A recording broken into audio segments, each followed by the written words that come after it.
part of our background for both Ian and I is that, as well as coaches, as well as coaching courses and qualifications, we've also happened to coincidentally have both done a certificate in counselling. And what we noticed when we did our training in counselling was that many of the skills and behaviours that we learnt about on our counselling course were also replicated on our coaching courses. And we started to think, maybe this is where some of the supportive bias in coaching has come from. That our sister profession, a very valuable profession in its own right, a lot in coaching has been borrowed from counselling in our experience. And some of that has been fantastic because it's allowed coaching to accelerate into the mainstream of organisational life very quickly. But in some areas, we're worried that we might have sucked in a bit too quickly and a bit too wholesale some of the principles that actually belong in the world of counselling, and we would like to shine the spotlight on them more strongly in the world of organisational coaching. So 3 of the sacred pillars of traditional coaching we see as the non-directive approach, holding to the individual's agenda, building rapport.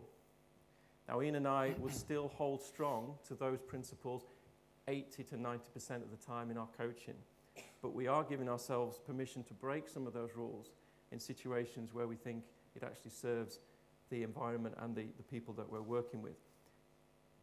And I would just give you a quick example of one of the situations that I've been in my coaching, and again, I'd be interested in how many people share this experience, and it's particularly related to that central pillar, holding to the individual's agenda. I know I've been in coaching sessions, it might be the 2nd or 3rd coaching session, I've been holding to the individual's agenda, and I suddenly get a voice in my head that says, how on earth did we get to this conversation? And what on earth has it got to do with the people who are paying me to coach this person?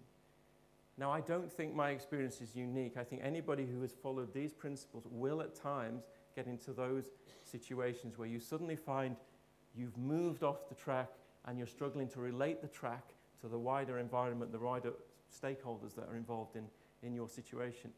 In counselling, that's not a problem. In coaching, we think that there are times when that does become a problem because it leads to these, what we call the 3-headed monster of traditional coaching: collusion, self-obsession, irrelevance.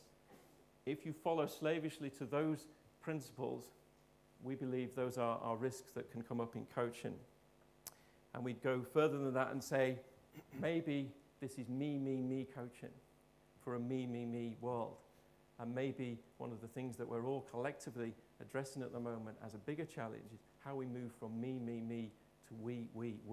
And as coaches, I think we've got a role to play in helping people understand that transition and that conversation.